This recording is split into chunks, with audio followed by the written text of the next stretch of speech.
you some breaking news right now. According to the Braintree Fire Department, they are responding to reports of a police officer shot at the Motel 6 in Braintree. That's right. So the information is just trickling into the newsroom. We don't know the extent of the officer's injuries or what the situation is, but we do know that the fire department is now responding to a call of an officer shot there in Braintree at this Motel 6. Sources are telling us that the shooter has barricaded himself inside a Motel 6 where this all apparently unfolded within the last half hour or so.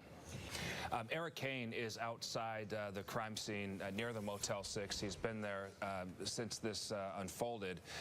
You're pretty far away, it looks like, Eric, but there on the ground, are you hearing anything that's indicative of officers perhaps trying to extract this person from the room, if in fact they're in a room, because we still don't know exactly where the shooter is? No, Adam, we're being kept way, way back from the Motel 6 here because, as you mentioned, tactical teams are still trying to sort out this situation. So we are at the corner of Washington and Union Street. The motel is down Union Street. And it's been somewhat of a confusion for a lot of drivers here because they think they can go down Union Street, and they obviously can't. There's a state trooper here with a long rifle, and he is directing traffic away from the scene. Now, I have been seeing people walking and driving away from the scene. There's the Braintree T-stop just down there, and I spoke with a woman who was trying to walk down there, and they obviously wouldn't let her, but I have seen some people walking away from the T-stop. So it looks as though authorities are moving people away from the scene as they try to sort out exactly what led up to this officer being shot here. Adam, Kim? Just want to let our viewers know, stand by, Eric. I'm in touch with sources who will remain anonymous at this point, but credible police sources who are telling me at the moment that indeed negotiators are en route. We know that SWAT teams and the tactical folks are there or on their way, but we're also hearing now that negotiators are en route. You have somebody who just shot a police officer. You don't know what's next. Justin Bork is actually in past this barricaded area because we were there early enough and might be able to provide us a little more insight into what's going on. Justin, can you add to what we're talking about and tell us what you see closer into the motel right now? Well, we were actually just positioned over by the Braintree T-stop where some police officers just came up to everybody and told everybody to move back one block. So it looks like they're extending that perimeter.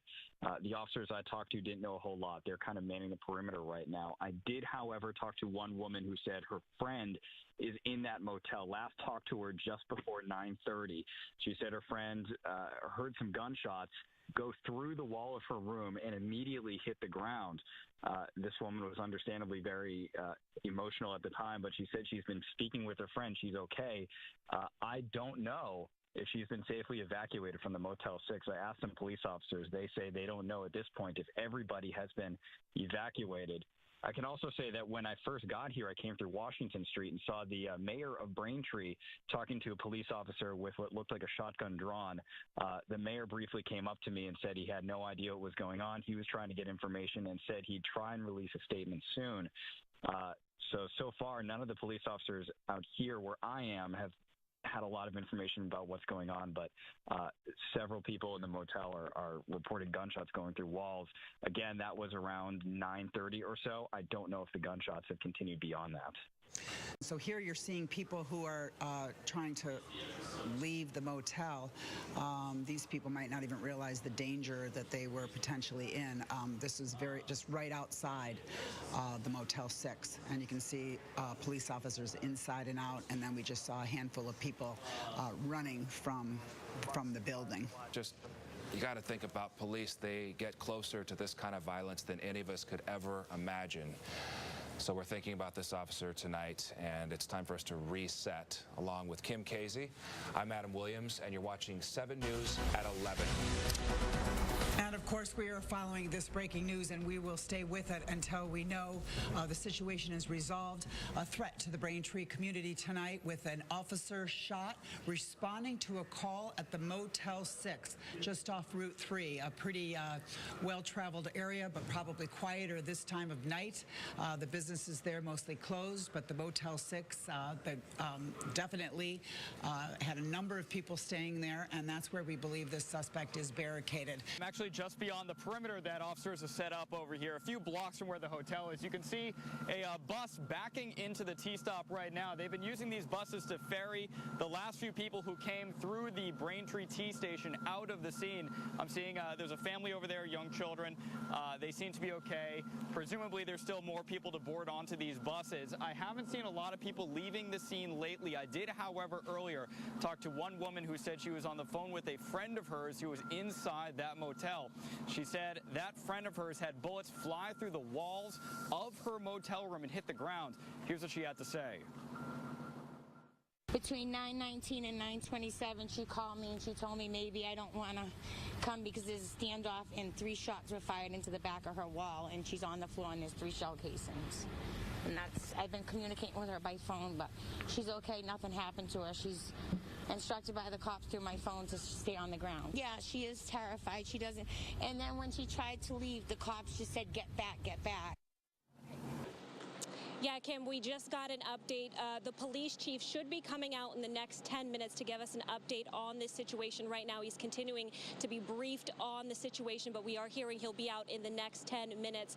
Also, to give you an update, right after our last live shot, a bus arrived here with about 20 to 30 people who were actually at that Motel 6. Many of them described the chaotic scene that they experienced there. They described waking up to hearing gunshots before being evacuated by police. They say that they were brought here to the police department for their own safety. I believe we do have sound. Let's take a listen.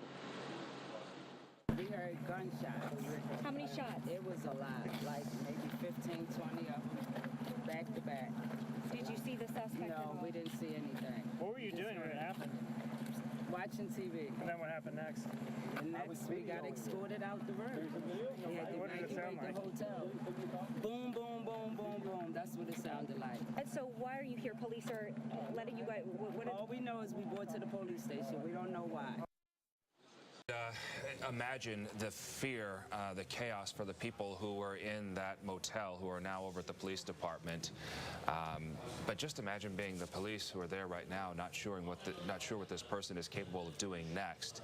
But they are trained to be in positions like this and to hopefully have a successful outcome. Maybe Steve Cooper could elaborate more on that without being specific to this situation, Steve, for the safety of officers, but just how officers get close enough to a suspect if they're not able to reach him by phone or if he's not responding. There are a series of things they can do to move in closer, correct? Right, and I think, it's not giving out tactical positions to say, sort of generally speaking, that we know that SWAT teams can use, robots and things like that to get closer, to get pictures and see what they need to see. And I don't think that's giving any that sort of general knowledge on that front, and we don't want to explain what's happening, and that's why we're not really showing the Motel 6 here right now. Also going on tonight, and just worth mentioning, sources are telling us that there's 2 people have been murdered in Boston, South Boston, and I'm told by sources that that's not far from where we are here tonight in Braintree. But in that particular case, we're told that a person, the suspect, is hospitalized at this point.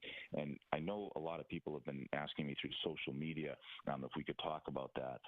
But it appears to be a different situation, and that situation has sort of resolved itself. So I'm only saying that because I know a lot of people on social media have been asking me about that, and I just wanted to mention that yes, there is something else going on in South Boston on Dorchester Ave and 4th Ave, and residents there are concerned as well. Police are responding to another scene, and that would be in South Boston. Steve Cooper was just talking about that, and we do have a 7 News reporter there. We're going to update you on that situation. 2 people killed, and a suspect apparently shot by police is in the hospital. Does not have anything to do, we're told, with this situation in Braintree. Braintree. Let's just go ahead and check in with 7's Alex DePrado on this situation that we're hearing about in South Boston. Alex? Kim, we're at 141 Dorchester Avenue here in South Boston, and this is where the double homicide happened inside this very high-end building here in Southie. As you can see, plenty of police. Boston police have come here to the scene. 7 News sources also say that the suspect in all of this is in the hospital at this time. As you can see, police have cordoned off this very large, high-end residential building. Detectives, police, they are all here. In addition, we can show you the police commissioner. Commissioner Evans' vehicle has just arrived. He is in there. We are expecting him, hopefully, to update us on the situation, exactly what transpired here. Again, this is a high-end residential building. Friday night, lots of restaurants in this area. And at this hour, 7 News has confirmed again that 2 people have died in an apartment here at 141 Dorchester Avenue. Again, the suspect is in the hospital. What transpired here, how it happened, the motive, we are all waiting for those details. But again, a very active scene here in South Boston tonight with plenty of police on scene. This is video that we took a short time ago here at the scene, and we are awaiting more information. As we get that, we will turn that around for you immediately. We are live in South Boston. I'm Alex DePrado, 7 News Night Team.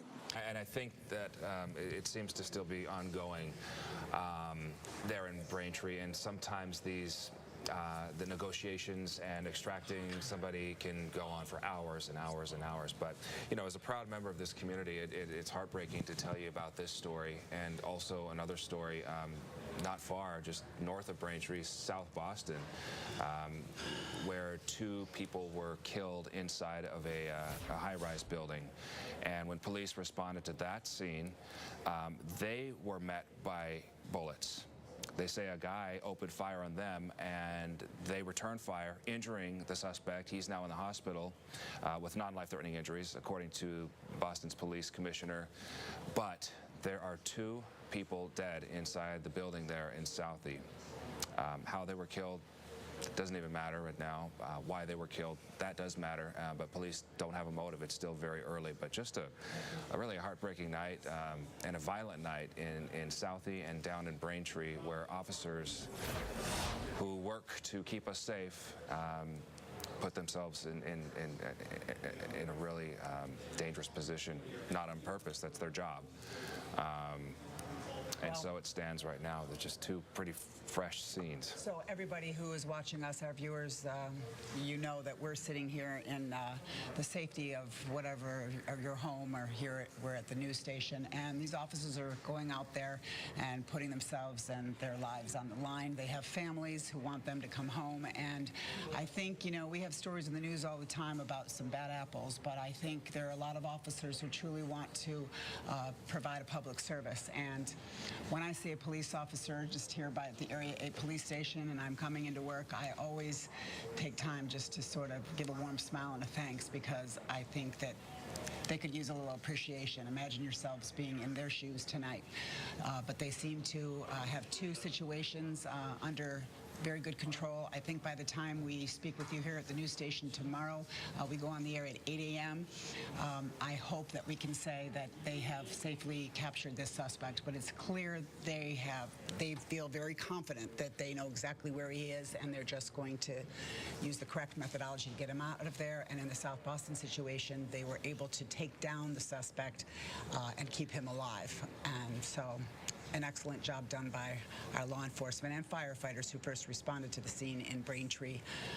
It's Firefighter Appreciation Week, or day, the other day, so we're thinking about those people who serve our communities.